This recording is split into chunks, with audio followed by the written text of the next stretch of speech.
As for the power of examples, good or bad, that can be held up to the propensity for imitation or warning, what others give us can establish no maxim of virtue. For a maxim of virtue consists precisely in the subjective autonomy of each man's practical reason, and so implies that the law itself, not the conduct of other men, must serve as our incentive. Accordingly, a teacher will not tell his naughty pupil, "Take an example from that good, orderly, diligent boy," for this would only cause him to hate that boy, who puts him in an unfavorable light. A good example, exemplary conduct, should not serve as a model but only as a proof that it is really possible to act in conformity with duty. So it is not comparison with any other man whatsoever, with man as he is, but with the idea of humanity, with man as he ought to be, and so comparison with the law, that must serve as the constant standard of a teacher's instruction.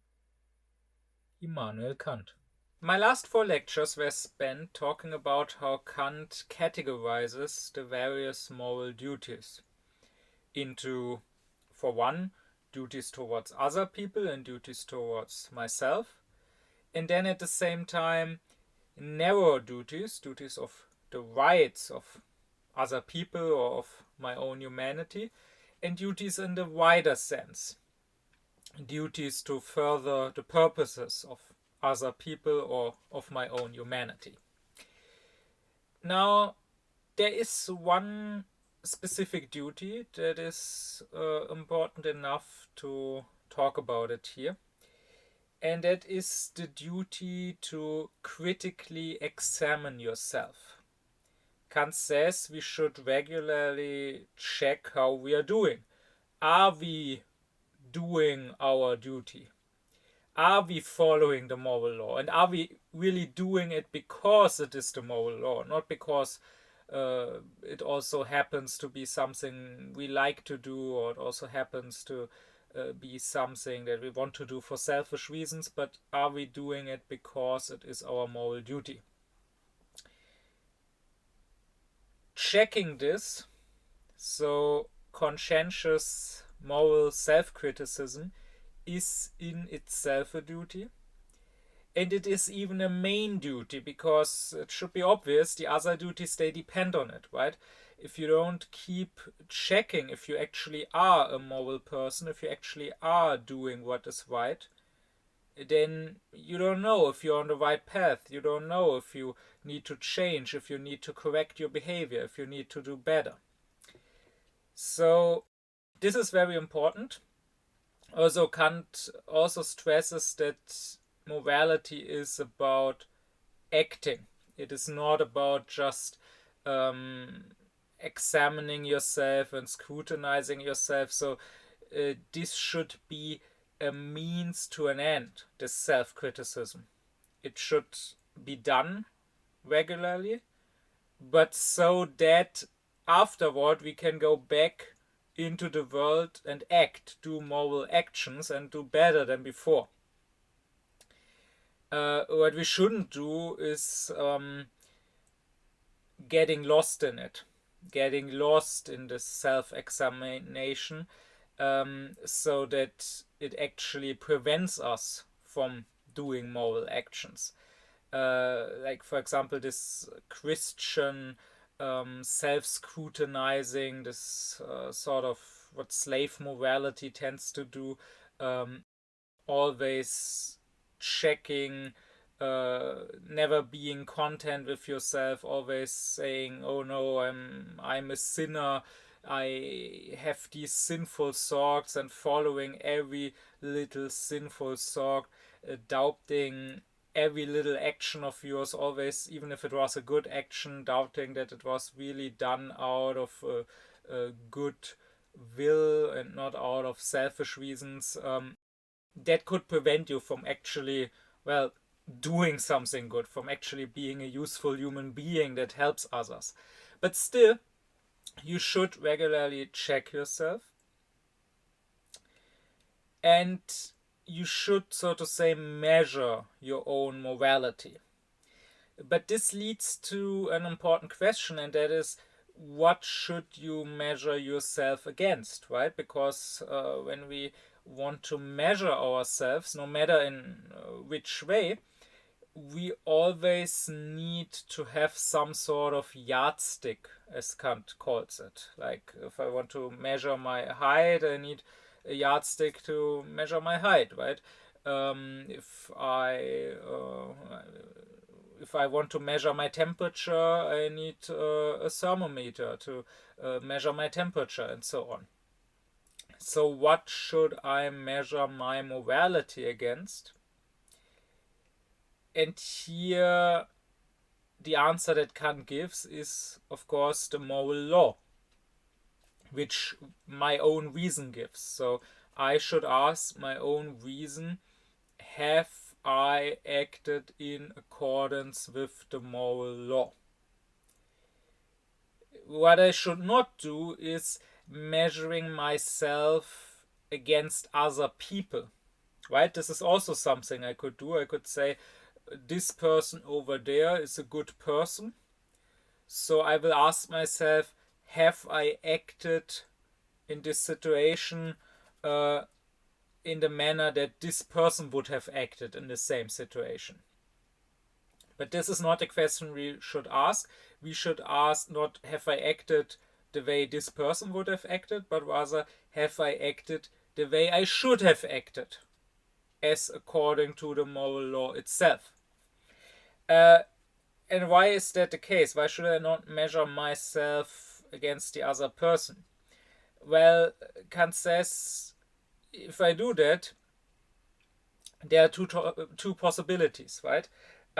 Either I find myself to be better than that other person, and that could lead to complacency. That could lead to me being content with myself, saying, oh, I already must be a good person since I'm better than that other person. And then I will stop trying to become better. But of course, even if it's true, even if I am better than that other person, that doesn't necessarily mean I'm a good person, right? I need something absolute, an absolute yardstick, which is the moral law, and not a relative yardstick, right? If I'm in a school class and I measure myself only against my classmates, then maybe I can say I'm the best in class because I got an E and everyone else in my class got an F. But an E still sucks.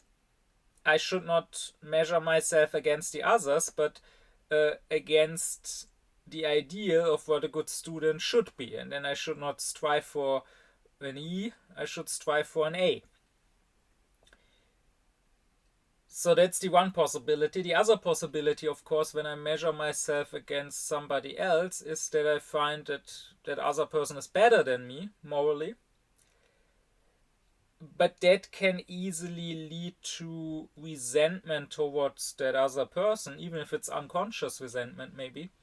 And that can easily lead to me, consciously or not, trying to pull that other person down, trying to tell myself, oh, he's not as good as he seems or whatever,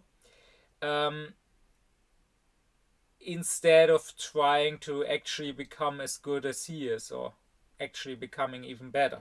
But even if you don't try to tear that other person down, even if you do take that other person as a moral example to follow, that other person is probably still imperfect. That other person, even if it's a good person, is probably not holy. So you will now follow an imperfect example.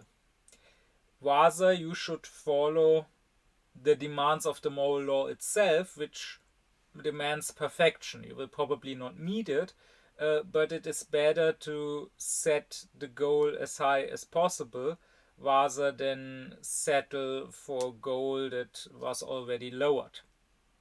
On a side note, this reminds me of what Kant says about art and genius.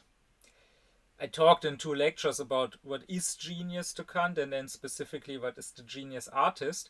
And I said there that to Kant the genius is the original spirit who produces something original. The genius has his own aesthetical ideas and has a special gift, a special natural gift for expressing these aesthetical ideas, for conveying them to others. But Kant says that the genius as such does not necessarily produce something tasteful. Taste, according to Kant, I also made a lecture on that, taste being the ability to judge what will be liked by everyone. So Kant says that products of the genius art, can sometimes be rough. It can sometimes lack in the tasteful form. And the genius should strive for giving his art a tasteful form so that it will actually be liked by everyone. But he may not always manage, and Kant even says that sometimes the genius might demand of the artist to break with the rules of good taste. Sometimes the originality and the way the aesthetical ideas must be expressed are in contradiction with the rules of good taste. And at least to some degree, the artwork should have some tastefulness, otherwise it will not be liked by anyone, and then it will not be good art. But to some degree, Kant says the genius is allowed to break with the rules of good taste. However, he does say that another artist should not just try to completely copy the genius, even with his errors, even where the genius broke with the rules of good taste, because this would be aping, Kant says. Copying not just the good, the original, the genius parts, but copying even the errors, the mistakes, the imperfect parts. And the same, you could say, is true in morality, right? If you just try to copy the actions of a good person, you will end up aping, and you will end up copying him even there where he maybe is not a fully good person. And as I said, what we need is an absolute yardstick, not a relative yardstick. Any other human being would always be relative. Only the moral law as such is absolute. And then, how would you even know who is a good person? If you wanted to take another person as your example, if you wanted to measure your own actions against the actions of another person, how do you know which person is good? I mean, if you judge the goodness of your own actions by asking yourself, would this other person, let's say Jesus, would he have acted in the same manner? And if you can say yes, then your actions are good, and if you can say no, then they are not good. But then when you judge that other person's actions, and when you ask, is he good? Are his actions good? Well, what are you gonna measure them against? Himself? That makes no sense, clearly. I mean, everyone will measure up well. Everyone will turn out to be a good person if the standard, the yardstick for what makes a good person is his own actions. Because everyone acts like himself, right? Then you could come to the conclusion that even Hitler was a good person, because, of course, Hitler always acted like Hitler. No, Kant says, we can only know that somebody else is good by holding his actions against the moral law which we have in ourselves, which our own reason gives, and finding that they are in accordance with that law. Right? That is important for Kant. For Kant, it's not possible that some prophet, right? There of course, traditions that say that Jesus was a perfect human being, or that Muhammad was a perfect human being, and maybe they were, but still it is not possible that some prophet brings us the message of what is good and what isn't, and before his message we had no way of knowing. Because if that were the case, like if people before Jesus or before Muhammad simply couldn't know what is good or evil, couldn't judge for themselves, and first had to be told, then how could they have found that what they are told is true? How could they have been sure that when Jesus or when Muhammad says, do this, it is good, and don't do this, it is evil, that they are really telling the truth, that they are really coming from God and not maybe coming from the devil and tricking them? They could only have known, Kant says, if at least on some unconscious level they already knew before what is good and evil, and now the actions and the words of these prophets, they judge them by the moral law that they already had in themselves before being approached by these prophets. And when then they find that what these prophets say and do is in accordance with the moral law that they already have, then they may believe that these prophets really come from God. I will, by the way, address this further when I get to Kant's philosophy of religion. But the important point here is you can only know that another person is good by judging that person by the yardstick of the moral law which you have in yourself.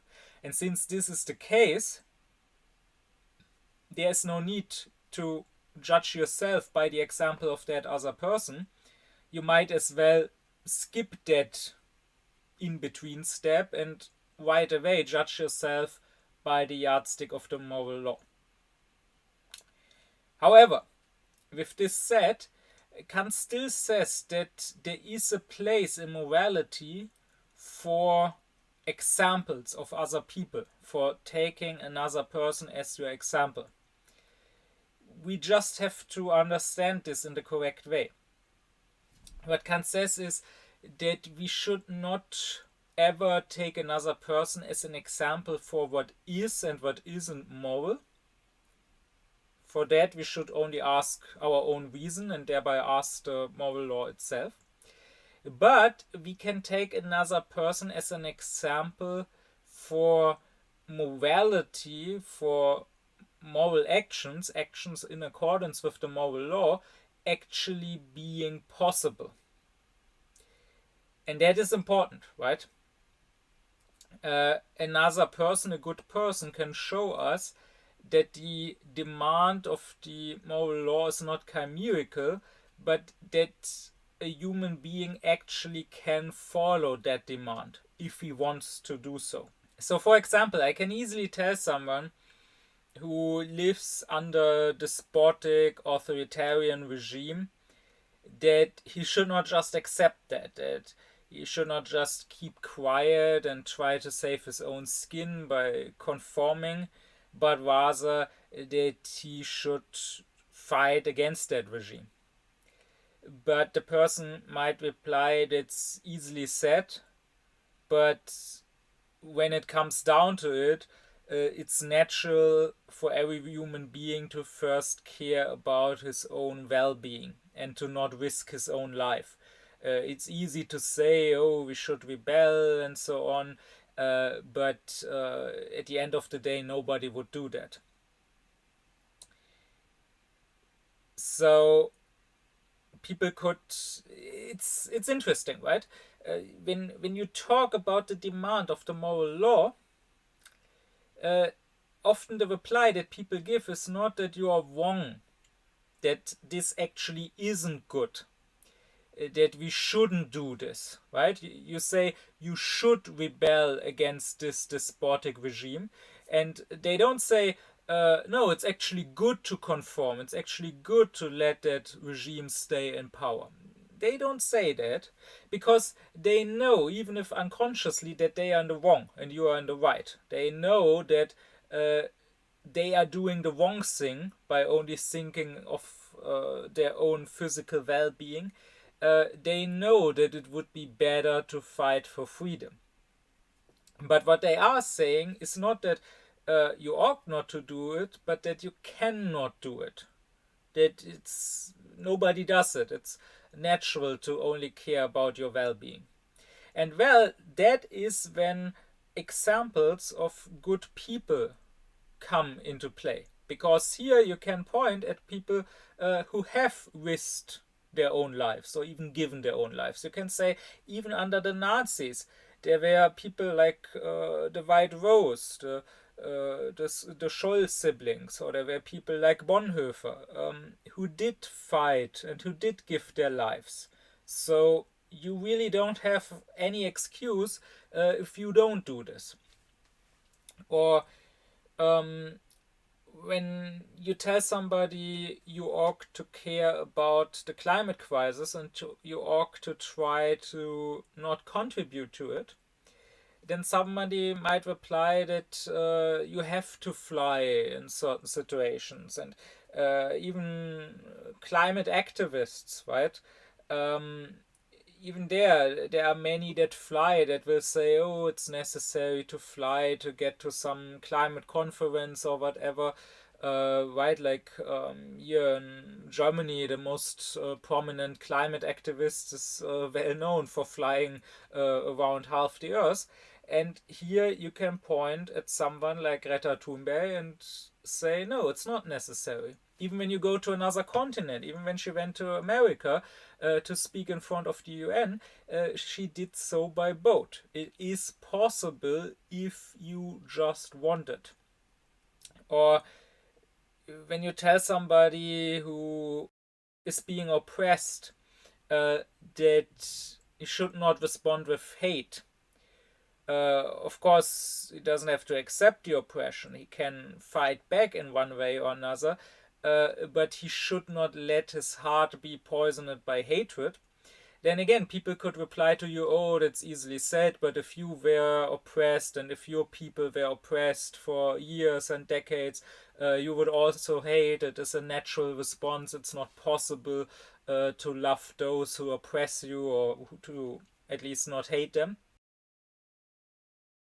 Then again, you can point at examples. You can point at someone like Amadou Bamba, who refused to let hatred poison his heart and guide him. Or you can point at someone like Martin Luther King or Nelson Mandela, who did fight back, who didn't accept oppression, but who did not fight with hatred in their heart. Or you can point at some Palestinians nowadays who are quite remarkable. I know, of course, they try to tell us all the time, right, that all the Palestinians, they are all hateful anti-Semites who violently hate Jews.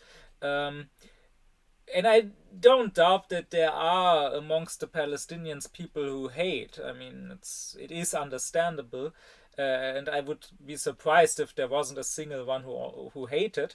But it is remarkable how many there are who refuse to hate, who say that they don't hate their oppressors. I don't have any kind of hate, even 0%. To hate people, you know. I born like that. احنا عندنا كلمة خاصة صمود، وهي الثبات والوجود في الأرض.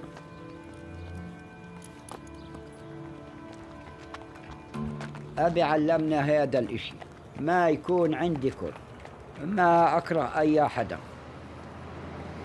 بعلم أولادي وأحفادي يعيشوا هذا الإشي. هاي حياتنا تحت الاحتلال، كأنها تجربة لها الكلمات لإنسانيتنا هذه.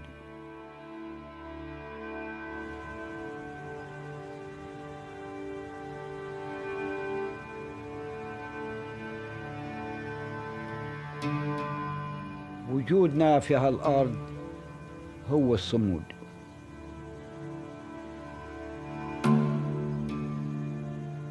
أنا أحب هذه الأرض ضلك ثابت بسلام من غير كره لأي إنسان. And these examples show us that it is possible to be good. They don't show us what is good. Again, what is good is something we shouldn't learn from other people, because even the good people are not perfect. It is something we should learn from our own reason. We should learn by thinking about what would be good. But that it is possible to be good, that it is not just some nice, unrealistic idea, that is something the example of other people can show us. Kant, of course, says, and that is a very important point to him, and I already discussed it in my lecture on Do We Have Free Will. Kant, of course, says the human being can do what he ought to do.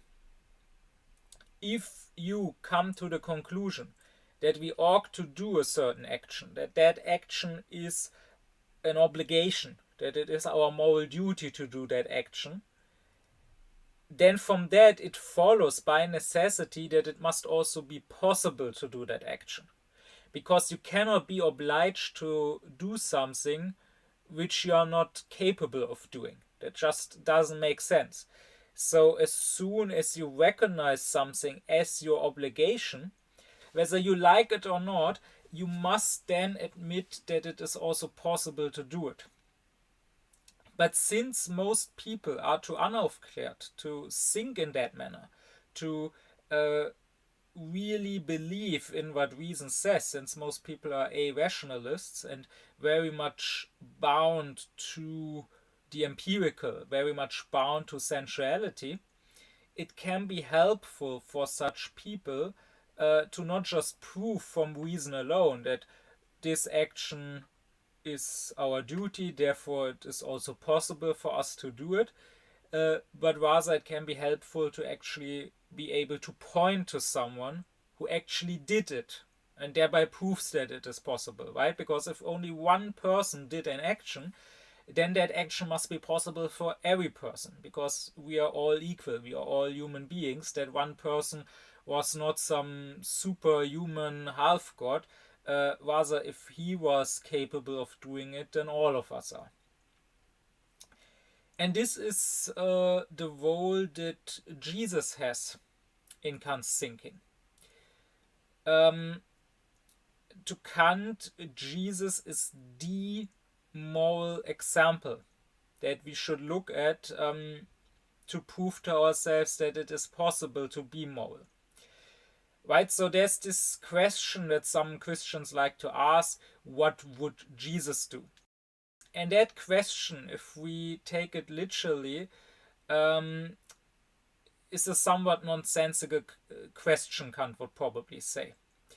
Because if you believe that Jesus was completely good, was a completely holy person, who in every possible situation would have done the right thing, then asking what would Jesus do just means asking what would a perfectly holy person do. In other words, what should we do? What does the moral law demand?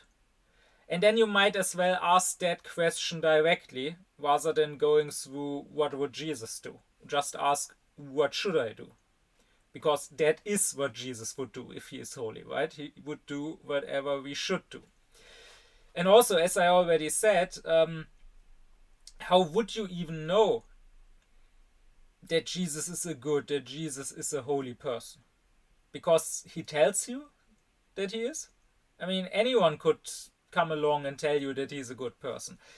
No, clearly, in order to judge that, you already need to have an idea of what it means to be a good person before you learn of Jesus. And then you can judge him by your idea and find that he conforms to that idea. So, in that sense, Jesus can, just like any other person, cannot be an example of what is moral, of what is our moral duty. We find that in our own reason, not in Jesus or his teachings. We can only find that Jesus' actions and teachings conform with what our reason already tells us independently of Jesus. But what we can find is that Jesus, if we believe what we are told about him, that Jesus was a person who always managed to conform to the moral law, who never gave in to any temptation, who was willing to even die for what is right, and even in death did not betray morality, did not start to hate his tormentors, did not wish them bad or actually use his powers to cause them harm, but rather prayed for forgiveness for his tormentors. So, in that sense, you could maybe say that to Kant, Jesus is a martyr of morality, because that word, translated from the Greek where it comes from, just means witness, right? A martyr is a witness. Of course, to the believer, they will tell you that he is a witness to the truth of his faith. That is, of course, not the case. Just because you're willing to die for something doesn't mean that something is correct. You can also be willing to die for an error. But he is at least a witness, I would say, to his own conviction that his faith is true, right? And so you could say that Jesus, the manner of his dying, proves his conviction in morality. And thereby it goes to show that you really can be moral. That when morality demands, when Kant talks about the fact that it is a greater danger to commit a sin, to become immoral, to throw away the purity of your heart, than to lose your life, that you should rather save your honor at the cost of your life than save your life at the cost of your honor. When Kant says that, you could easily say, oh, that's venomism, that sounds nice, but no one acts like that. That's a chimerical idea. But if you believe in what we are told about Jesus and his life, then you cannot reply in this manner. Or then, at least if you do reply in this manner, somebody else could reply to you, well, what about Jesus? He did put what was right above his own well-being and above his own life. And if he did it, if he could do it, then anyone should be able to do it. And anyone should strive for it. You can, by the way, also ask the question, what would Jesus do? But only if you think of Jesus not as this particular individual human being that lived 2000 years ago in the Galilee, but rather if you take Jesus to be a truly holy person, to be the living ideal of the God-pleasing humanity, as Kant calls it. I already talked about this in its own lecture, the lecture on the ideal of holiness. And this is where Kant says the Christian theology of Jesus as the Son of God is actually a good one, because he says that another human being cannot possibly serve as an example of morality to us, because, as I already said, another human being as a creature, as something created, as something limited, will never be perfect. God, on the other hand, that is the Father in heaven, can also not serve as the example of morality to us, because he is, to Kant, the personified moral law. That is, he is fully holy, yes, but precisely because he is perfect, he is uncreated, he is limitless, he is God, he cannot serve as an example to us, right? Like I could tell a person, be like that other human being, but then I would say be like an imperfect person, be imperfect, not be holy. Or I could tell a person, be like God, the Father in heaven, that is, be holy, be perfect, but then that other person could reply, well, that's not possible. I'm not God, I'm a human being. How could I possibly be like God? Maybe you are right that God is good, but this goodness is not for us. It's not for us human beings. We cannot strive for this perfection, so I might as well stay evil. Um, so that's, Kant says, why, as an example for morality, we need precisely the Son of God. We need someone who is a human being like us, but at the same time divine and therefore holy like God. And this is the ideal of holiness, the ideal of the perfect, the holy human being. And you could say that this ideal God had in his mind always. And since God has no beginning, this ideal also has no beginning. It has always been in God's mind, therefore could be called the Son of God, therefore could be called the Word that was with God from the beginning. And you could say that it is this ideal of the perfect, God well-pleasing humanity which is created in the image of God, because it is holy just like God. And we should strive for being conforming to this ideal. However, Kant would say that it is not necessary to believe that this idea of the Son of God, of the holy God, well-pleasing, perfect humanity that God always had in mind, and that was sort of the template, the archetype according to which he created the human beings. It is not necessary to believe that this ideal was realized in the historical person Jesus of Nazareth. You can believe that, but you don't have to. You don't have to believe it to be a good person, and you don't even have to believe it to be a religious person, according to Kant. But again, this is something I will come back to when I get to Kant's philosophy of religion eventually. Now, what Kant says is that examples of how other people act, they do have an influence on us. So much so that Kant says, in a world of only good people, like if everyone else was perfectly good and holy, it would not be possible for a single evil person to exist. Because that evil person, surrounded by all the good people, would feel too ashamed of his evilness and would also try to become better. Kant says evil is only really possible for us because there are so many examples of evilness, of wretchedness, of villainy. Because we are surrounded not just by good people, but by so many bad people.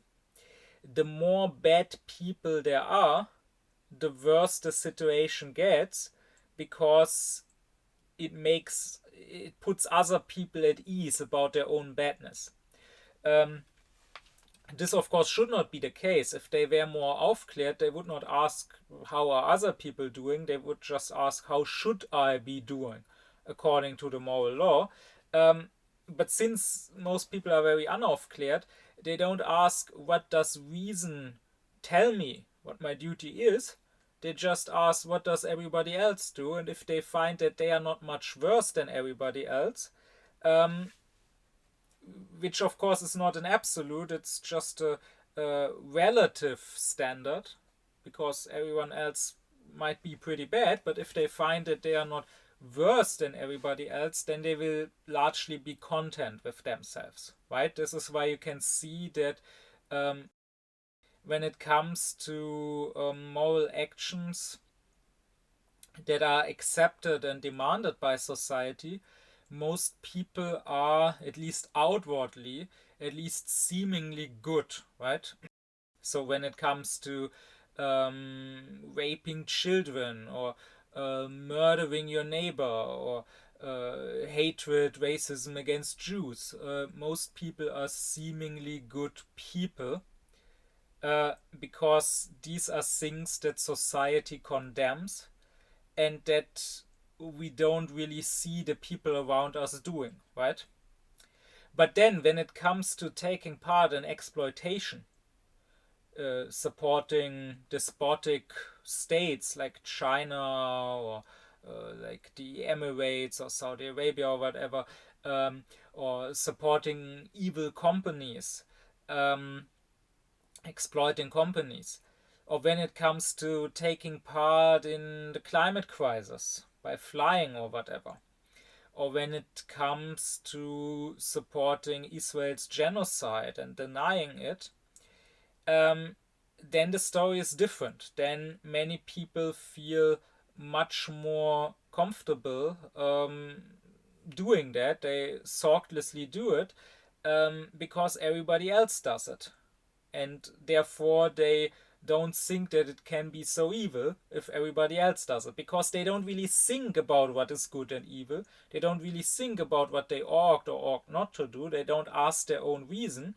They just look around at what everybody else does, and since everybody else does certain evil things, they think that they aren't so evil and that they are acceptable, right? And even somewhat well-intentioned and nice people um, often fall to this, and often are content to be better than their surroundings, even if they are not good, right? So if I tell someone your flying contributes massively to the climate crisis, then he may reply, and I've had such conversations, he may reply, oh, I don't fly that much. I only fly once a year.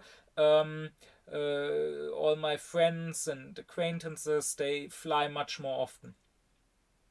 Which might be true, but it just goes to show how relative this standard, this yardstick is, if you compare yourself to others, because the question is always, who are these others you're comparing yourself to?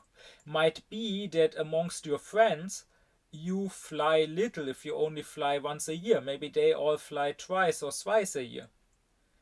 But if you compared yourself to the people in some village, let's say in Cameroon, then you would probably be the one who flies the most. And I never get tired of saying, if you fly once a year, you're already amongst the 3% most flying people on Earth. 97% of the people on this planet, of the 8 billion people here, fly less than once a year, if they fly at all. So this is like if you lived in the time of slavery and I told you slavery is evil, you should not have slaves, and you would reply to me, oh, but I only have one slave. My neighbor has a dozen slaves or 100 slaves on his plantation. I only have one. And also, I only whip my slave once a week. My neighbor whips his slaves every day. Yeah, okay, that's nice of you, but what the moral law demands is not to have less slaves or to whip them less than your neighbor, but rather to have no slaves and to whip them not at all. So this is why it is so important to not just compare yourself to the others and to the bad people. Then it might sometimes be easy to come out on top, to be better than the bad people, but rather to ask, what does morality demand of me? Kant advises, or even considers it a moral duty, to, as much as you can, avoid the company of bad people. Or at least you should avoid what he would call the company of taste, even if not what he calls the company of business. That is, in everyday life, it might not always be possible to avoid bad people. You will have to do with them in your job or in public spaces or whatever. Um, I mean, often you deal with people where you don't even know if they are good or bad people, and you cannot always bother to ask that question, right? You cannot every time you get on a bus ask if the bus driver is a good person or if he might secretly be a racist or whatever, and then if he is not, get on that bus. Or whenever you buy something at the store, you cannot ask if the cashier is a good person or not. But in what nowadays would probably called your private life, even though Kant would not call it that. Um, like, who are you friends with? Who do you go out with? Who do you associate with? Here you should avoid the bad people as much as you can. And not just for like close friendships. I mean, that's a given anyways. If you're a good person, you will not be friends with evil people.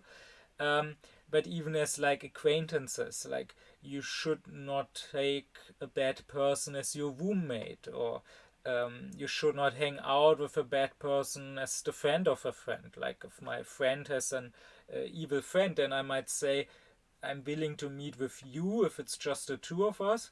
But if you're also going to meet that other friend of yours, then I'm not gonna meet you today because I don't want to sit with that other person. Um, the point is that by freely associating with bad people, uh, whether I like it or not, I condone their badness. Even if I outright tell them that I don't agree with them, that I condemn whatever they do or believe, uh, if it's not enough to disassociate myself from them, then I give the impression that it's not so bad.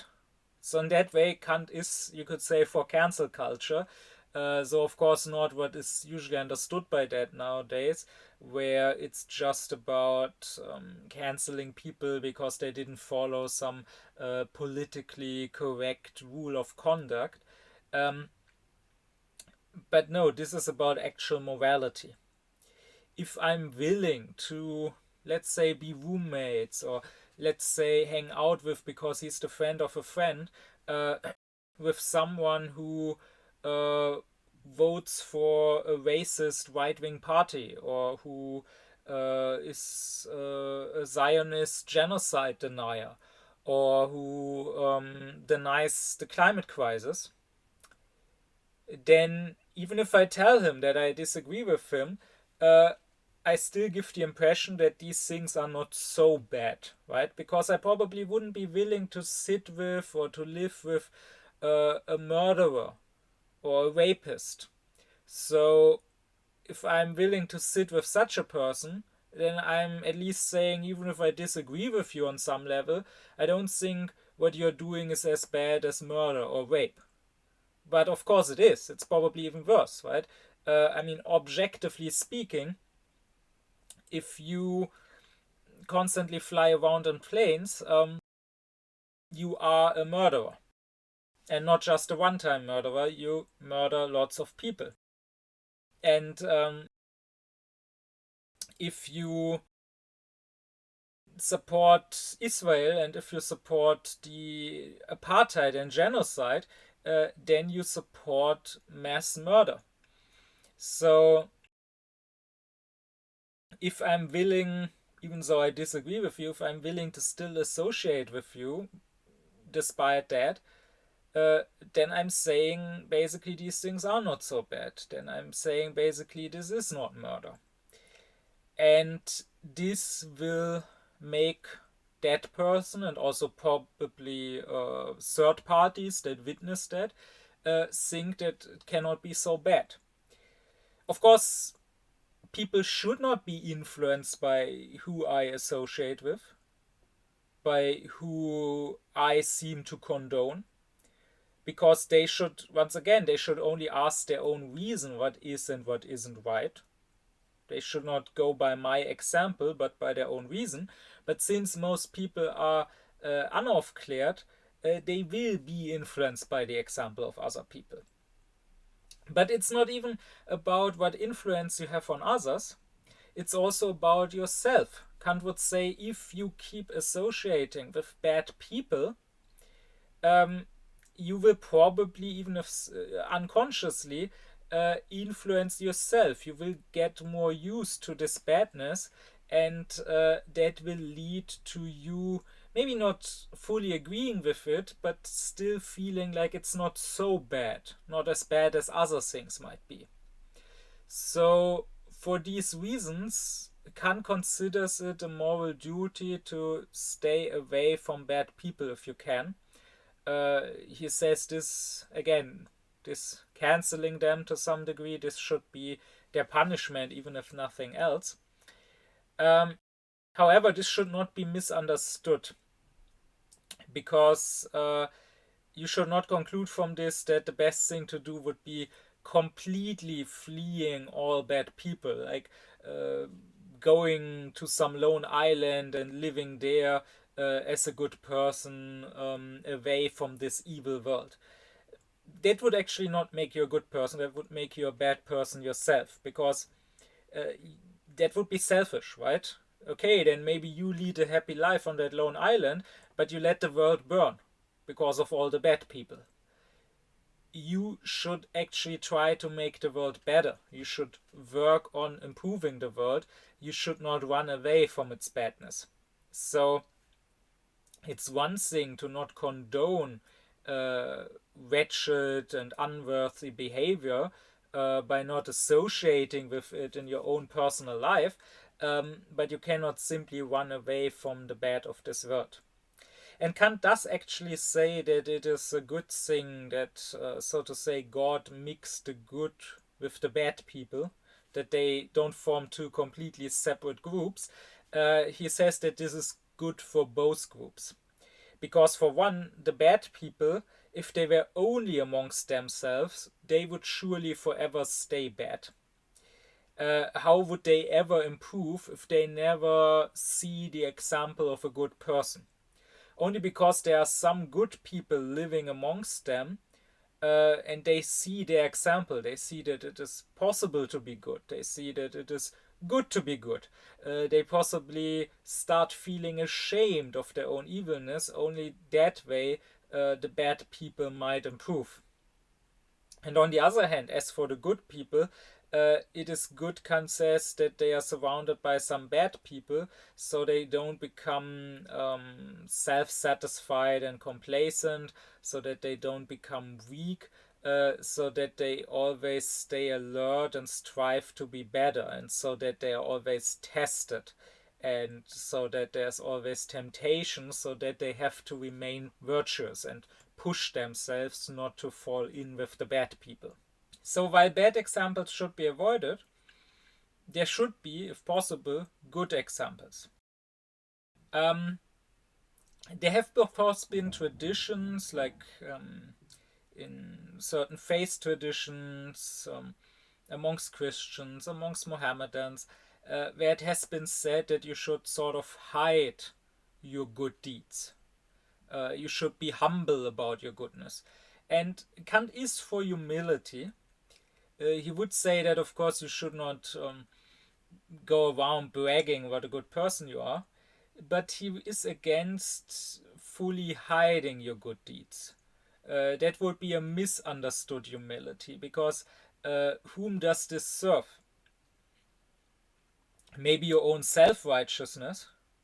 Maybe in a way this is not humble at all, because you can now tell yourself, oh, I'm such a good person, I'm so good that I don't even care about others thinking I'm good. But what you're actually doing is you're contributing, even though you're doing good deeds, you're still contributing to a world that seemingly is not good, that seemingly lacks good people. No, Kant would say it is good if others are shown examples of goodness. God knows we see daily enough examples of wretchedness, of unworthiness, of villainy, of selfishness, of evilness. It's good to see there are some examples of goodness in the world also. This is also why Kant thinks that something like politeness, decency, good manners are helpful. Why he is not a cynic that says, oh, this is just an illusion, this is just people pretending to be good and nice, but it is not truly good. Kant does say that, of course, it's not moral in itself. You can act decent, you can act polite while still being an immoral person. Having manners is just on the outside, while true morality is on the inside, is about your goodwill, and you can have manners without the goodwill.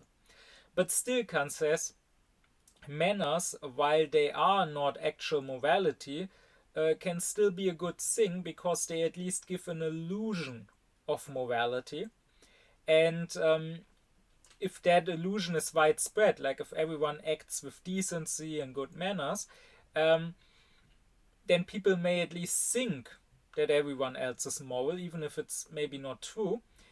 And that might push them to also try to become more moral, so that eventually the illusion actually becomes reality, Kant says. And here you can also find another reason why consequentialism is wrong. I discussed that in its own lecture already, why morality is not about the consequences of actions. And there I explained that this is very important to Kant, that all moral principles that are consequentialist, so that say you should look at the result of an action to determine whether it's good or bad, they are all wrong and dangerous for several reasons that I explained in that other lecture.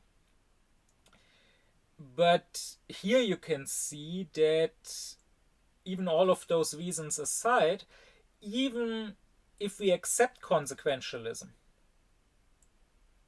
the way it is practiced is still wrong.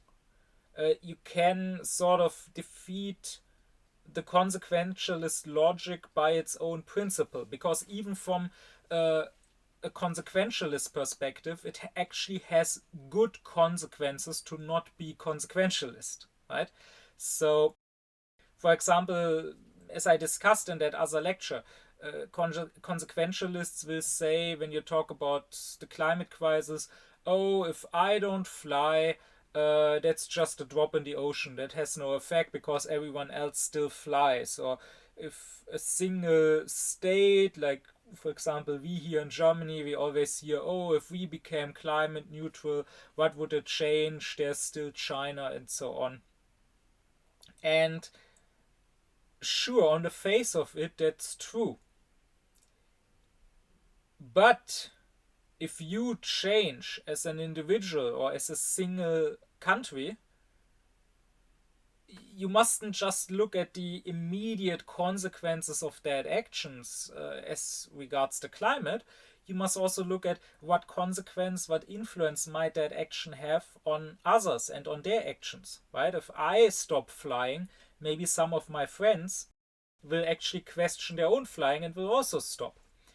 If a country, especially a country like Germany, which is the biggest country in Europe, which is one of the biggest economies worldwide, if such a country became climate neutral, it would actually send a strong message to other countries, and other countries might thereby, by this example, be pushed to also try to strive for more. Or likewise, when the consequentialist says, oh, I, as a single German soldier, if I hadn't taken part in shooting Jews, my comrades would still have done it, the Jews would still have died, so I might as well take part. Well, you mustn't just look at the question, does my action, not taking part in the shooting, does it have immediate positive consequences for the Jews? Probably doesn't. Probably doesn't save a single Jew. But what consequences does it have for the other people around me? Maybe there are some comrades of mine who also feel uneasy about shooting Jews, but who didn't have the courage to refuse to do it. And if I lead by example, maybe others may follow. So here you can see how consequentialism is not just wrong, but even if you accept consequentialism, even then there are good reasons to not act in a consequentialist manner, because that actually will have the better consequences. It is always good to give examples of goodness to other people that might animate them, that might motivate them to also become better. Indeed, Kant says, and I've often found this to be true from my own experience, giving an example to people of goodness, of acting with reverence,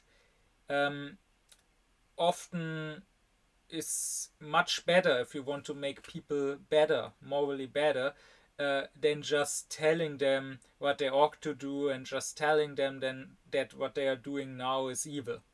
That will often lead to them closing off, that will often lead to them just refusing to listen, just getting angry. While if you give them just an example of good actions, something that they can respect, something that they must revere, even something that steers them up, wanting to become like that person that they must revere, in something that also shows them that it simply is possible to be good, that often is much more helpful. For this reason, Kant says it is also a moral duty to make sure that the reverence for humanity is kept in others, to make sure that others don't start despising humanity. For that reason, we should sort of save the reputation of humanity. We should sort of save the good opinion of humanity.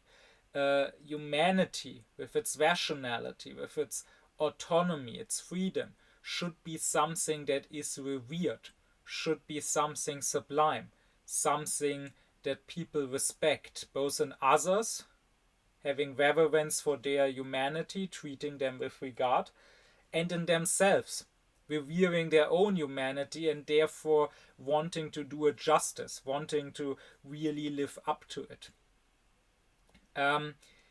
This is why Kant is against addressing every single failings of a person. Starting with yourself, Kant is against this, so to say, soul striptease, sharing all your failings, sharing all your wretchedness, all your evil, your base thoughts with others. Kant is, of course, for honesty. He is against lying, which I will address in the next lecture also. So you should not be a hypocrite. You should not pretend to be good when you aren't. But Kant says that honesty is not the same as openness. And just because you shouldn't lie doesn't mean that you should overshare. You don't have to share all of your sins. You don't have to share all of your darkest thoughts with others. You can keep some things to yourself. Indeed, Kant says that even our best friend mustn't know us fully. Even here, we should retain some decorum, some respectability, and maybe not share certain dark sides of ours. So I would add to what Kant says here that I would exclude love from this. I would say that in love, you can be fully open, because that is what love is. I would say love means fully opening yourself to another person, and therefore looking at that other person, viewing that other person as they are, and allowing that other person to show themselves as they are. So if you have, let's say, a beloved wife or a beloved husband, and you cannot be completely open with her, you're afraid of sharing certain parts of yourself, certain sins, certain dark thoughts, um, because you must fear that if you did, she would lose respect for you, she would stop loving you, then that is not real love.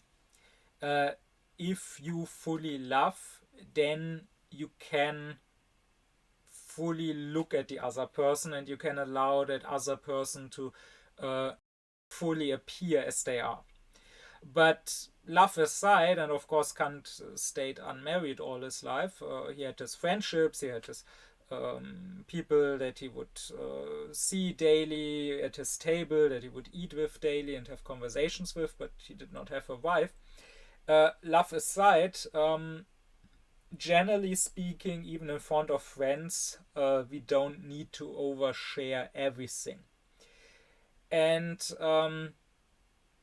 this also goes not just for ourselves, that we should protect our own respectability in the eyes of others, but also it goes for other people. We should try to protect the respectability of others in the eyes of third parties. Kant says we should put the veil of the love for humanity over the failings of the human beings. So a good person will therefore not just take part in gossip. If you are a good person and you learn something bad about somebody else, you learn that that person, I don't know, has some racist views, or that he cheated on his wife, or that he screamed at his children, or whatever, you will not gleefully walk around and spread this. Even if it's true. Of course, you should never spread lies about anyone, that goes without question, but even true things that are bad, that would make others lose respect and reverence for that person, even true things must not be spread mindlessly. Because it's not even just for that person's sake. It's not that you are doing an injustice to that person about whom you are spreading the gossip. Maybe that person is an evil person and doesn't deserve any better. Or maybe that person dies at some point and then, of course, can't suffer anymore by people speaking badly about him. But no, even if the person is dead, even if I'm talking not to living people, but to the people in the future, right? Like in some book, I still would not want people to unnecessarily think badly of another human being, because it is humanity as such that comes into question here. If that one person acted in an undignified manner, if that one person did something bad, then that means that everyone could.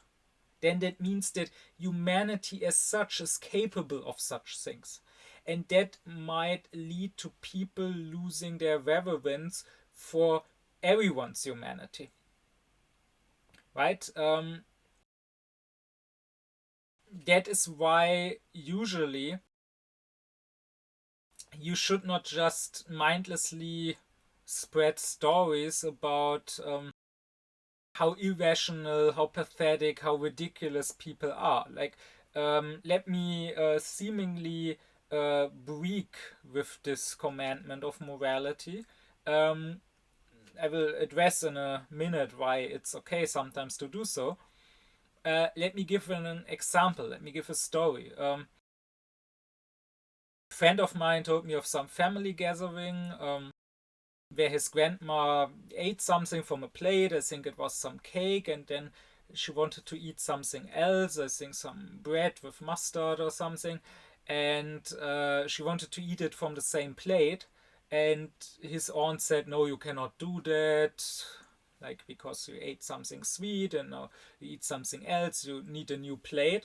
And the grandma didn't think that she needed a new plate, and they started fighting over that, and the aunt tried to take the plate away, and the grandma held onto the plate, and then they were pulling back and forth that plate. And this is something apparently a little later in another room in the kitchen or something. He was with the uncle, so with the aunt's husband, and the uncle kind of just said, see, this is my life. This is what I go through daily. And everyone probably knows people like that. Everyone probably has people like that in his own family or whatever. We know how irrational people can be. We know how they can create problems where there are none. I mean, why does the aunt care? I mean, if she doesn't like this, then she can get a new plate for herself when she had cake and now she wants to eat a bread with mustard. But what does she care if other people eat from the same plate different things that things don't go together? It's not like she has to do it. So what does she care? But this is how many people are. And I cannot help but think these are adult people, or at least they are supposed to be. These are people who have lived for decades, who allegedly have life experience, who actually presume probably to rule over others, to rule over their own children and tell them how to act and to not act in a childish manner. These are people that are allowed to vote, for God's sake, and their vote counts just as much as mine, even though I'm a rational person and they are clearly not. And this is just, it's pathetic and it's sad. Because if you truly believe in the equality of all human beings, then you cannot help but think these belong to the same species as, let's say, Kant or Jesus or Greta Thunberg or whatever. Like, they could be so much more than this. They could be great thinkers, or they could be good people that actually contribute to this world in a good manner. And instead, they choose to be this. And even saying they choose is too much, because it's not like they consciously thought about it and decided, no, I would rather be pathetic than being something sublime. It's just that they are. And of course, you could just spread such a story. Like, I could tell the story of my friend, and again, every one of us probably has such stories. We probably see such things happening amongst our relatives or friends or colleagues daily or whatever. And you could just tell such a story to entertain others. You could just be like, oh, to your friends, oh, do you know, at my last family gathering, this happened, it's so funny. But this should not be something we laugh about. This should not be something that entertains us. Because again, the more there are such stories, the more we witness such things or hear such things, the less reverence we have for humanity. The more we forget that humanity could be more than this aunt. So it is better to put the veil of the love for humanity above the failings of others and also above your own failings, to hide them, to sort of hide them away and to not address them if you don't have to, Kant would say. I would say there is just one exception, and that is exactly why I allowed myself to tell this story now, and that is if you use it to aufklär people, right? If sharing the failings of, be it yourself or be it of others, can serve as a negative example of what to avoid, or if you can share these failings, if you can share such stories to then explain people how to be better than this, or any such thing. then it is morally allowed. In other words, if it is a means to a moral end. But if you just share them for its own sake, for gossiping or for entertaining people or for talking bad about others and making people lose respect for these others, that would be immoral. If sharing such a story does not serve Aufklärung, does not help in people becoming better than the people in that story, that is when you should not share that story. That is what Kant would say. That is where this veil of the love for humanity should be put over such things. And of course, now we live in a world that is largely the opposite. Kant would probably be shocked how normalized undignified behavior and spreading undignified and irrational behavior and looking at such behavior, how normalized that is. I mean, just think of TV, of stuff like reality TV and casting shows, and think of the internet and social media, like of TikTok and Instagram and YouTube and so on, with all the hauls and TikTok dances and makeup tutorials and reaction videos and so on. It has been so normalized to be surrounded by patheticness, by human beings throwing away their dignity, not even thinking of the fact that they have a dignity, not even caring, like not consciously throwing away their dignity because they don't even spend a thought on the concept of dignity. And this can only lead to one thing, to nobody caring about dignity, to nobody thinking that humanity is something more than some person making a fool of himself in some stupid reaction video or some reality TV show. That same person, that same species, could also be something rational and dignified. And if you must talk about the failings, about the irrationality of people, Kant says, then if you can, it is better to talk about it as if it was ridiculous foolishness rather than malice that must be hated. Because that degrades humanity less, that makes people lose reverence for humanity less. I mean, that's what I just did with that story of the aunt, right? Surely that aunt is not a good person. She doesn't have regard clearly for other people like that grandma. You can also expect that such a person isn't a good mother to her own children. You can expect that such a person will often get on others' nerves, that she will be a typical Karen, that she won't care about the climate and so on. But the way I told this story, she doesn't appear evil so much as just ridiculous. And that is a demand of the love for humanity. Kant says that if you can rather go with this angle, showing how foolish people are, than showing that they are malicious. Not only leads this to a third person to whom you tell that story losing less reverence for humanity, Kant also says that it actually works better if you want to improve people. Because if you just tell people what you're doing is wrong, what you're doing is immoral, what you're doing is evil, that often will lead to them just becoming stubborn and defiant. They will not change because they don't like being told that they are evil. But if you tell them that what they are doing is foolish, it is ridiculous, it is laughable, there's a bigger chance that they will feel ashamed of themselves and that they will try to change and be better, right? So take something like this mindless consumerism.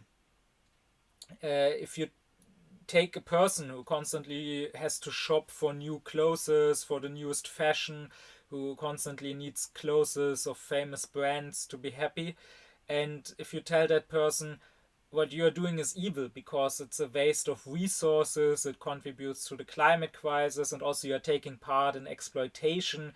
There's probably the blood of some Bangladeshi child laborer on this new shirt that you just bought. Um, they won't like to hear that, and it probably won't make them stop shopping. But if you can tell them this is foolish, clothes need to serve a function. They should, well, clothe us and they should protect us from the cold, from the rain. That's their function. But fashion means submitting yourself to the opinions of other people, submitting yourself to whatever is now trendy. You haven't made it trendy, you haven't chosen this to be something you want to wear, but rather it has been chosen for you, and now you follow what others dictate for you. And if you can tell a person, no, this does not make me respect you more, that you wear fashionable clothes, that you wear clothes of some brands, but rather it makes me respect you less because thereby you show that you are not an independent person, that you can't think for yourself. It's actually ridiculous that you spend so much money on this, that you waste your money like that, even though you could probably use it for other things more. It is actually ridiculous that you care about this, that you allow commercials or social media or your peers to create problems for you, to create issues for you, to create desires for you that by nature you wouldn't have. Like as a child, you didn't care about how you were dressed. You just accepted your parents dressing you like this or like that when you were a very small child. And now your life is harder. Now you have an additional problem according, like, on top of real problems. You probably have real issues like paying your rent or like some health issue or like finding a partner that you love or whatever, and you allow your peers and the social media to also give you this fake issue and make your life harder. This is just stupid. And also you are a walking commercial. Like if you walk around with some t-shirt that has a symbol of, I don't know, Nike or Adidas on it, you are basically making reclaim for that company. Like you're walking around the city and people see you with that brand and thereby are reminded that this brand is, that it exists and that many people wear it and that it's a brand that you are supposed to think is good. uh, you are basically a walking commercial. And if you were a famous footballer, the company would probably pay you millions for wearing their shoes or their t-shirt with their symbol. But since you are a nobody, not only do they not pay you for making reclaim for them, but rather you pay them for the privilege of being their commercial. You actually pay so that you are allowed to wear your brand. And often you have the same piece of clothing, like in the same factory they make two exactly identical t-shirts, and then one at the end gets the brand symbol sewn on and the other doesn't. Otherwise they're exactly similar, and then the one with the brand symbol gets sold for much more money. You are a fool if you fall for that and actually buy it. What is the why does it have a higher value? Why would you pay more money just to be allowed to be a walking commercial for that company? So if you can tell a person that, if you can make a person see that, that will probably have a bigger effect than the former, than just telling them this is evil. But anyways, this veil of the love for humanity that Kant talks about leads me to one last important point that I want to make. And that is, since Kant says good examples are important in morality,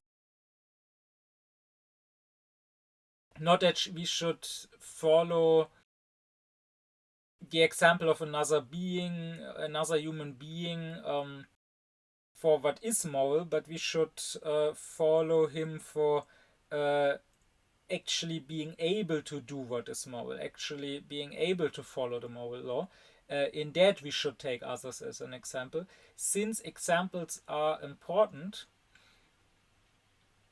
Kant says we should not undermine them. Meaning, we should not try to lift that veil. We should not try to get behind that veil and to actually see that maybe someone isn't as good as he seems to be. Because whenever an illusion is shattered, whenever someone is disappointed, whenever a veil is lifted, Kant says this easily leads to hate and resentment. Kant says musology, that is the hate for reason or for science, comes from people being disappointed with science, right? They don't have the wisdom to be like Socrates and say, okay, I know that I know nothing, but rather they say, oh, I know nothing, science can't answer my big questions, therefore science and reason is useless. Kant says, likewise, misanthropy, the hatred for humanity, or misogyny, the hatred for women, often comes because people look too closely at how human beings are or how women are. Like, a lot of the complaints are actually correct.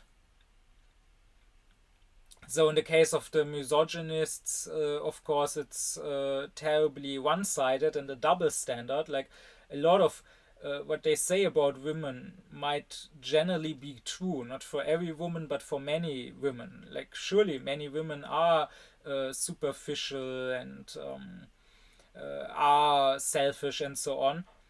But then that is also true for many men. So it is unfair to only hold this against women. But Kant's point would be, in either case,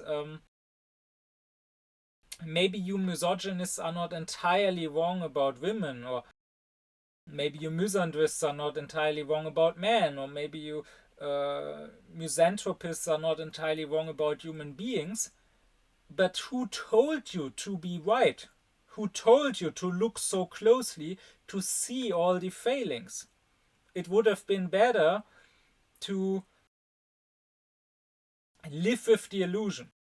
Not like actively fool yourself, but just choose to not question the illusion. Choose to not look too closely if it is true or not. This goes for specific people. Like, Kant would say it is good that we have some heroes. It is good that we have some saints. It is good that there are people we believe to be good. Because again, they can serve as an example to us. They can show to us that it is actually possible to live up to the moral law and its demands. And therefore, we should not try to question too much if these people really are good. Kant thinks of the example of Socrates, who in the history of thought, the history of philosophy, since antiquity already, has always been praised as the example of a true philosopher, the example of a wise person, and the example of a virtuous person who always did what is right. Even the ancient schools of philosophy, be it the Platonic school, be it the Epicureans, be it the Stoics, be it the Cynics, they all went back to Socrates and talked of him as the example of the ideal sage that we should strive to be. And then there were people who tried to find who was the real Socrates, to try to, uh, so to say, read beyond the lines, read historically, critically the works of Plato or of others, to get to who Socrates really was. And there were people who questioned this Socrates that we are told about. He's a half mythical figure, right? Like, we know that he really existed, but the one we get told of is, of course, not the real Socrates. He is sort of a fictional figure at this point. And some people would say maybe the real guy was actually not that perfect. Maybe he actually wasn't as virtuous, and only later he got turned into this larger than life figure. And to this, Kant would reply, yes, that is quite possible, but why do we need to know this? Like, what do we win if we find out this truth? So Kant would say it's actually not good to always search for the truth in all manners. Of course, we should never lie or never be content with being lied to, but there are some things where we can just choose to not dig into. Because if we were shown that even a Socrates was actually not so virtuous, all that would do, Kant would say, is, well, make us lose our faith in virtue as such, make us cynical, make us think that every seemingly good person is probably secretly a bad person, and make us think that we don't even have to try and strive for being good because it's not possible anyways. So Kant is actually very suspicious of anyone who puts lots of energy into going after saints, going after someone like Socrates or Jesus or Muhammad. Like, if you put a lot of energy into this, and if you care a lot about telling people that they are wrong about these people, that these people actually weren't as good as they think, even if you might be right, Kant is suspicious that what you actually want is not spread a certain truth, because that truth as such doesn't matter to us, right? What does it really matter if a person that has been dead for 2000 years or something, or longer, if that specific person was good or not? It's not like I'm ever gonna meet that person. So if this is something you care about a lot, Kant suspects you of, at least unconsciously, wanting to make morality as such doubtful. That is why he says it is good to believe that some people are, or were, truly virtuous, truly saint-like, and we should not question that too much. Because this can only lead to moral unbelief, to the belief that morality is a chimera that can never be reached. If these people that spend so much time convincing us that Socrates or Jesus or Mohammed were actually bad people, if they really cared about morality, and they were for some reason convinced that this person was actually a bad person, then they would not spend so much time talking about that. They would rather spend their time trying to themselves be good, trying to themselves be as holy, as saint-like as these people, maybe wrongly so, are believed to have been. And this, of course, does not just go for others, but also for ourselves. Kant says we should, when it comes to others, like Socrates, we should not lift the veil too much. but also when it comes to ourselves. So this goes back to the start of this lecture. I said that, sure, we should critically examine ourselves. We should ask our conscience, have I really done good here, or have I done something evil? But Kant says there is no need to go too far, to like examine every little action you do, and even when you did a good action, asking yourself, oh, was it really so good, or have I maybe done it out of secretly hidden selfish reasons, or even when you don't do anything wrong, still asking yourself, oh, but don't I have some hidden bad desires or so on. uh, just like you should not question the morality of other people too much, so that you don't lose faith in morality and become cynical, you should not question your own morality too much, so that you don't become cynical. Here Kant actually says that morality is faced with two dangers. Kant calls them two cliffs between which we have to find our way. And the one cliff is arrogance, so thinking you are good when maybe you aren't, thinking you are the greatest hero, you are a saint, when maybe you aren't. And the other cliff is moral hopelessness. So thinking you are a wretched sinner who can never possibly be good. And Kant says that from the former cliff, a correct moral theory can actually protect us. That is why we need moral rigorism. And this is something I already talked about in its own lecture, in the lecture on Is Kant's Morality Too Strict and Unrealistic? There I said that nowadays people often complain that Kant demands too much, that his categorical imperative cannot be fulfilled, it's asking too much from human beings. And I said in that lecture that according to Kant, that's a good thing, because this humbles us. If you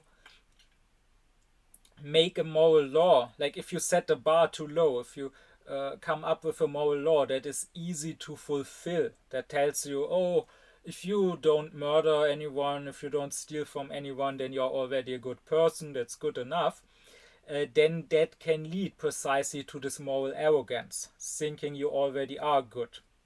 On the other hand, if you are a rigorist, that is, if the moral law is holy and demands nothing less but holiness from you, then you will never be good enough, and that will humble you. That will make sure that you don't fall into this arrogance. But the other cliff, the moral hopelessness, Kant says, there is nothing within morality itself which can save us from that. Precisely because the moral law, in a correct moral theory, is so rigorous, is so demanding, is so holy, we will never reach its demands, and that could lead to hopelessness. And here Kant says the remedy cannot be found in morality, but only in religion. I will talk more about this when I get to his philosophy of religion, but he says if you are an atheist, then basically that sucks for you. Then if you try to be a moral person and take morality seriously, you will have to be stuck in that hopelessness, thinking that you can never be good enough. But if you are religious, then you can believe that God is not just holy, but also benevolent and generous, and that God will help us in morality. That is, that even if we are not good enough by our own power, that part which is lacking, God will take care of. That is, for example, what the Christian theology teaches, right? With teaching that God has given his Son for our sins, for our original sin. So we should try to be good people, we should strive to act good, but if we still aren't perfect, if we are still sinners, God will forgive these sins, probably. This is also why Kant thinks it's a good thing that there is this Trinitarian theology, because you need to think of God in three different regards, he would say. You need to think of God as the strict father who gives a holy law and demands a lot from us. But then there's God, the loving Son, who gives himself for our sins. So for us who aren't able to meet those demands. And then the combination of this holy strictness and this loving generosity would be the justice of the judge, of the Holy Spirit, who serves as our conscience. But again, I will get more into that when I get to Kant's philosophy of religion. For now, what matters, once more, is to believe in morality, to believe that the moral law can actually be followed and fulfilled. And therefore, to believe both in your own morality, or at least your own ability for morality, and also to believe that there are such people as heroes or saints, that there are or that there have been good people. And I will just add to this that Wilhelm Reich would later go on to call these attacks on the good people, amongst other things, the emotional plague. To describe, he was a psychologist, a student of Freud, to describe that there are people who, because of some sickness of their own heart, so to say, have this unconscious, usually to themselves, but this instinctive hatred towards good people. He wrote this book, The Murder of Christ, where he talked about what kind of people were these people that would actually kill someone like Jesus. And he also discusses other cases like the killing of Giordano Bruno. And he says that these people that are inflicted by what he calls the emotional plague, they are sort of triggered by good people.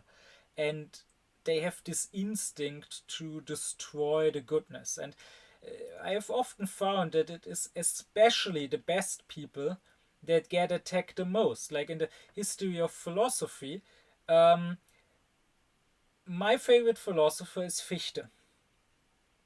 And Fichte is certainly not just a great thinker, but also one of the greatest people. Like, he is someone, if you look at his biography, at least from the point onwards from where he was firm in his philosophical principles, right? In his youth, he did wrong things, but there he has the excuse that he hadn't found his moral philosophy yet. But from the point onwards where he had, he really was principled.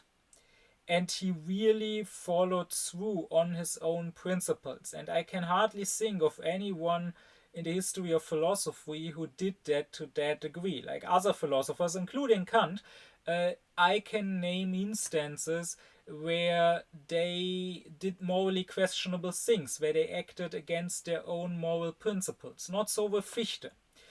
And then, in the face of this, it is quite remarkable that nowadays, when Fichte gets discussed, he often gets attacked much more than others. Like, there are scholars who are perfectly capable of talking about other thinkers who had a much more questionable character, but talking about them in a somewhat objective, detached manner. Not necessarily condoning, but also not judging them in every other sentence. But then when they write about Fichte, suddenly they throw all the pretense of scholarly objectiveness out of the window, and every second sentence will be something like, oh, Fichte was too proud and too arrogant, or oh, Fichte had a problem with communicating with other people, or Fichte was not very good at self-criticism. And it's really remarkable.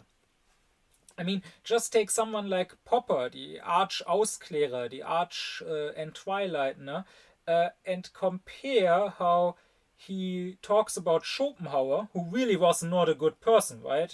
Who was a miserable asshole, who hated women, who was cholerical, who easily got angry, at one point screaming at some maid so loudly that she got a shock, who had this resentment towards Hegel, and actually put his lectures at the same time slot as Hegel's so that people couldn't visit both.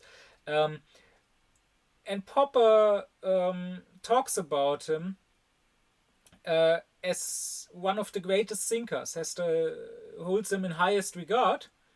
And then on the other hand, he says of Fichte that Fichte was without honor.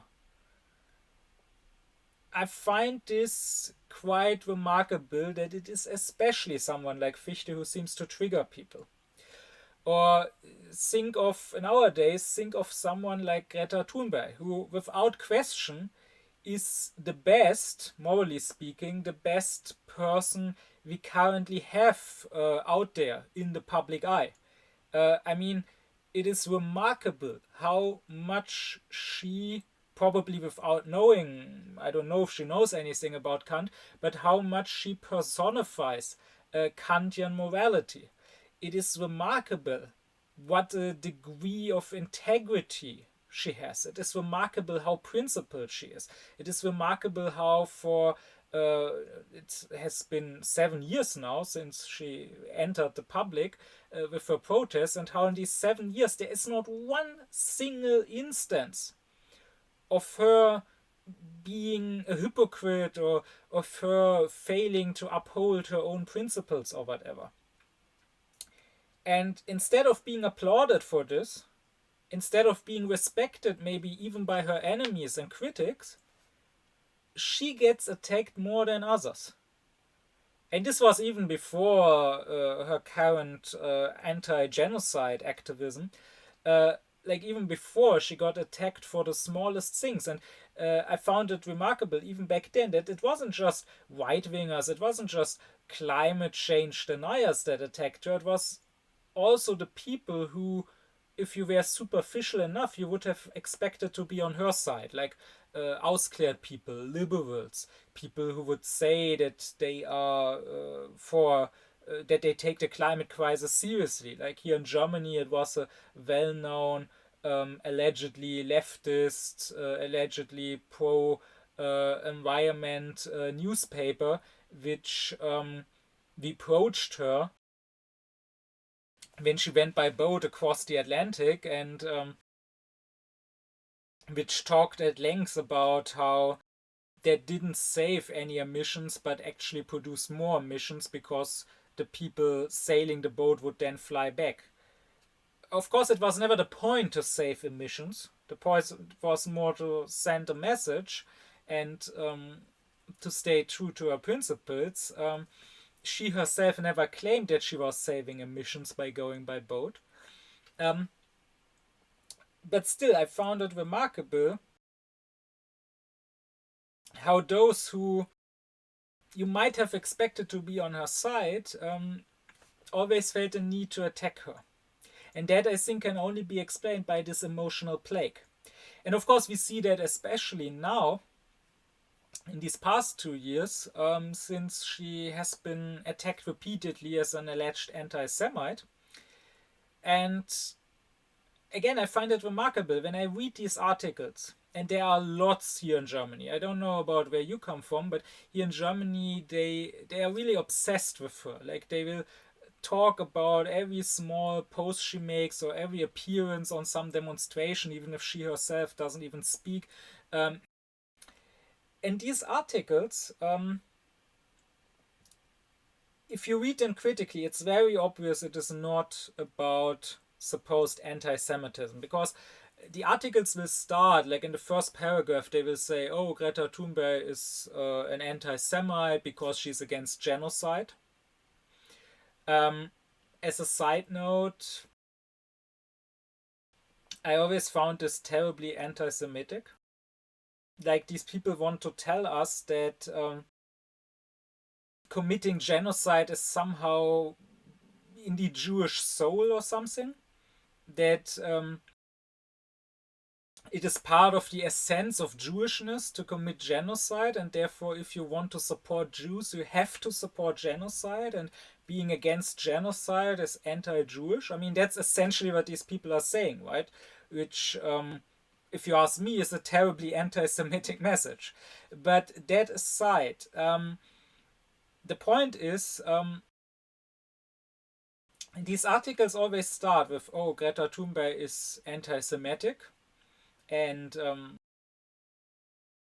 they might even though they are respectable journalists who don't associate with the right and with conspiracy theorists at all, they might even go to conspiracy theorists to prove it, right? Saying like, oh, she had a stuffy in the back of one picture, a stuffy octopus that is clearly an anti-Semitic dog whistle.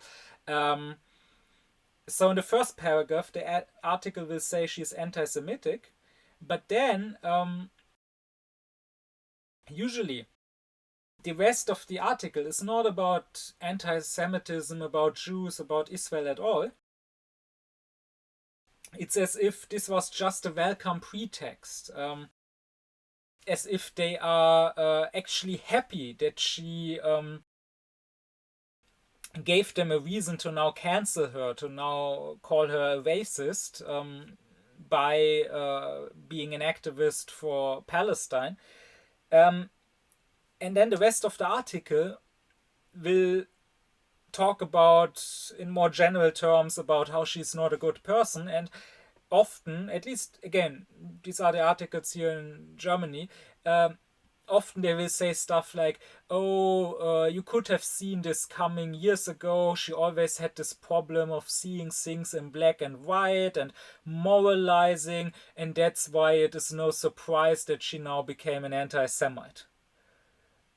Which, of course, doesn't make sense at all as a statement. Like, even if she was an anti-Semite, why, if you see things in black and white, and if you care about morality, why would that have to lead necessarily to anti-Semitism? Like, where's the logical connection here?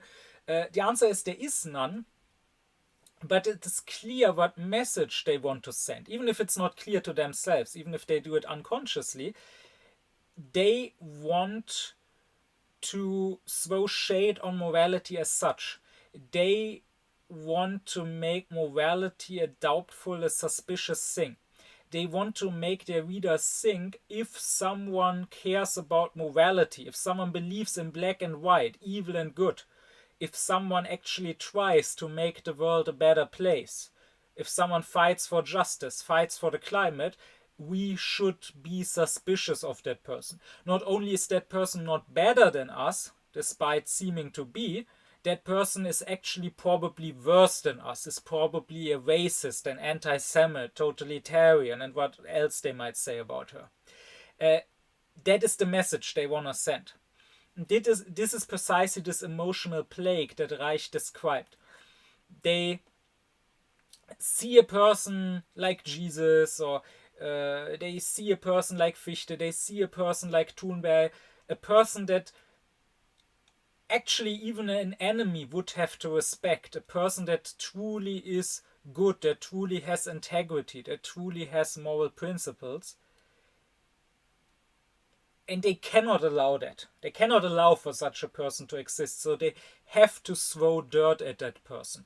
They have to convince themselves and also everybody else that it's just an illusion, that actually that person is as bad as they are, or even worse. That actually the seemingly best people are actually the worst people, so that in the end no one believes in morality anymore. And this will befall anyone. Like anyone who cares about morality.